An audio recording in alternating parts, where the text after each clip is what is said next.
Funmoji YouTube channel success అయిందా, లేకపోతే compare to ఫిల్మోజీ YouTube channel కన్నా వెనుకబడిందా అని చాలా సందేహాలైతే ఉన్నాయి. సో ఫిల్మోజీ యూట్యూబ్ ఛానల్లో ఇండివిజువల్ వీడియో అప్లోడ్ చేసినా లేదా వెబ్ సిరీస్ అప్లోడ్ చేసినా దానికి వచ్చిన views compare to Funmoji YouTube ఛానల్కి అయితే రాదు. అసలు ఎందుకనని ఫిల్మోజీ యూట్యూబ్ ఛానల్లో ఎక్కువ మంది ఆదరించడానికి కారణం ఏంటి అని మీరు అనుకుంటున్నారు? Comment below. Guys, welcome back to our channel voice of SG. నేను మీ సింధు గౌతమ్ని. ఫన్మోజీ యూట్యూబ్ ఛానల్లో ప్రజెంట్ ట్రెండింగ్లో ఉన్న వెబ్ సిరీస్ నాగమణి ఎపిసోడ్ 1, 2, 3 అయితే రిలీజ్ చేశారు. ఎపిసోడ్ 4 అనేది ఎప్పుడు రిలీజ్ అవుతుంది అని ఈగర్గా ఎగ్జైట్మెంట్తో వెయిట్ చేస్తున్నారు కదా. సో ఆ ఇన్ఫర్మేషన్ అనేది ఈ వీడియోలో నేను మీకు తెలియజేయబోతున్నాను.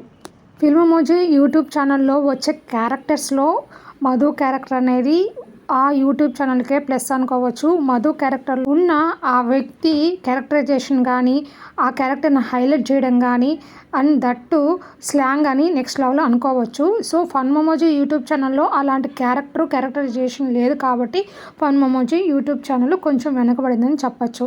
ఫన్మోజీ యూట్యూబ్ ఛానల్లో నాగమణి వెబ్ సిరీస్ ఎపిసోడ్ 4 అనేది ఎగ్జాక్ట్గా మనకు జూలై 27న రిలీజ్ అవబోతుంది. జస్ట్ ఇంకొక 6 డేస్లో రిలీజ్ అవబోతుంది. This is official update. Thanks for watching my channel. Bye bye.